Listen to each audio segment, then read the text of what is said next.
ফেনীর ছাগলনাইয়া উপজেলার ভারতীয় সীমান্তবর্তী যশপুর এলাকায় মোহাম্মদ জয়নাল আবিদিন নামের একজন ভুয়া এনএসআই কর্মকর্তা পরিচয় দানকারীকে আটক করেছে বিজিবি। ফেনী থেকে আতিক রজনের প্রতিবেদনে দেখুন বিস্তারিত।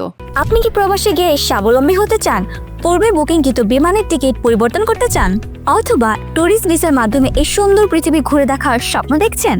আপনার স্বপ্নকে বাস্তবায়ন করতে A to Z travels and tours আছে আপনার সাথে।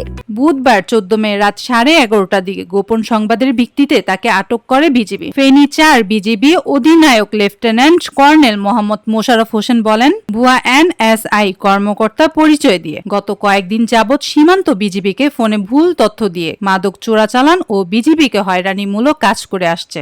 আজ আমরা তাকে আটক করি। পরে তাকে বিজিবি লিখিত অভিযোগ দায়ের করে ছাগলনাইয়া থানায় হস্তান্তর করা হয়। 26 টেলিভিশন, মাতৃভূমির বন্ধনে।